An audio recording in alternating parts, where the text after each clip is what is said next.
आज भाई साहब नहीं लगेगा कि मीम के साथ जिस बीएसएनएल का मजाक उड़ाया जाता है उसकी हालत हमेशा से इतनी बुरी नहीं थी। बीएसएनएल की बर्बादी की कहानी सुनेंगे तो माथा पीट लेंगे।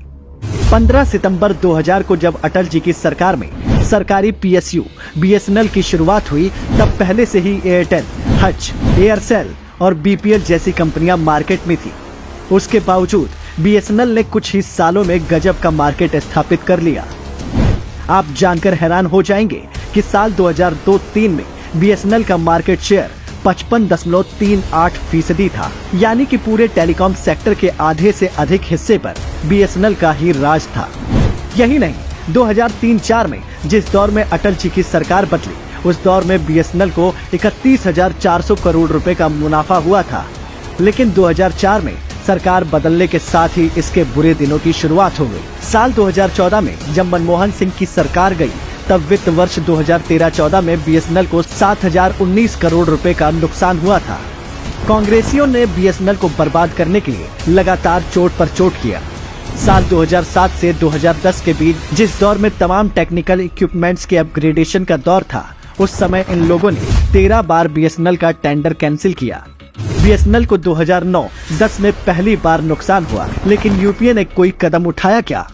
जबकि बीएसएनएल भारत की सबसे बड़ी तेल मार्केटिंग कंपनी इंडियन ऑयल से अधिक लाभ कमाया था। बीएसएनएल यूपीए की लाल फीताशाही, संस्कृति और धीमी निर्णय क्षमता आदि का शिकार बन गया। आज जो लोग सरकार से सवाल पूछते हैं, क्या उनको ये सच्चाई पता नहीं है? साल 2005 में बीएसएनएल के पास 21% मार्केट शेयर की कमान थी, जो भारतीय एयरटेल के बराबर थी और रिलायंस कम्युनिकेशन से थोड़ी अधिक थी। लेकिन साल 2022 तक बीएसएनएल की हिस्सेदारी घटकर 10% रह गई, जबकि 3 निजी कंपनियों ने बाकी बाजार को अपने नियंत्रण में ले लिया है। कांग्रेस की नाकामी ने एक प्रॉफिटेबल कंपनी को सर्वाइवल की जंग लड़ने पर मजबूर कर दिया। बीएसएनएल देश के लिए क्यों जरूरी है? कांग्रेस और देश के बाकी विपक्षी दल जिस बीएसएनएल को मरा हुआ हाथी समझते हैं, उस पर पैसे लगाने, उपले में घी सुखाने जैसा समझते हैं। उस बीएसएनएल को उबारने के पीछे मोदी सरकार क्यों पड़ी है? आखिर बीएसएनएल देश के लिए इतना जरूरी क्यों है? अभी कुछ दिन पहले हुए बालासोर हादसे में बीएसएनएल ने बिना घाटा लाभ के बारे में सोचे जिस तेजी से वहां टावर लगाए, किसी भी नेटवर्क के यूजर के लिए फ्री सेवा उपलब्ध करवाई, क्या किसी और निजी कंपनी से आप ये उम्मीद कर सकते हैं? यही नहीं, संवेदनशील बॉर्डर एरिया में जहां निजी टेलीकॉम कंपनियों पर सुरक्षा संबंधित कारणों की वजह से पूर्ण प्रतिबंध है और दूर दराज इलाकों के लिए बीएसएनएल बहुत महत्वपूर्ण है। हाल ही में बीएसएनएल ने तिब्बत के साथ साथ भारत की सीमा से सटे अन्य दूर दराज क्षेत्रों के लिए 20,000 से अधिक 4G टावर लगाने का काम शुरू किया है। इसकी वजह से 25,000 गाँव में कनेक्टिविटी आसान हो जाएगी। मोदी सरकार ने अब तक क्या क्या किया?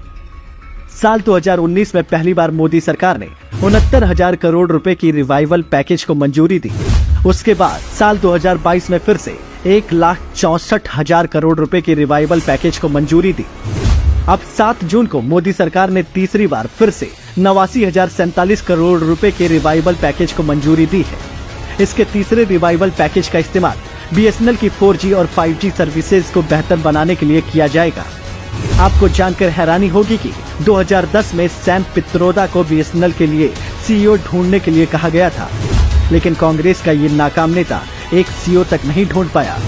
बीएसएनएल भारत के लिए बहुत ही फायदेमंद था, लेकिन कांग्रेसियों ने चोट पर चोट कर इसे नासूर बना दिया था। लेकिन मोदी जी ने इस समस्या को हमेशा के लिए ठीक करने का मन बना लिया है और जल्द ही फिर से बीएसएनएल टॉप टेलीकॉम कंपनियों की लिस्ट में शुमार होगी।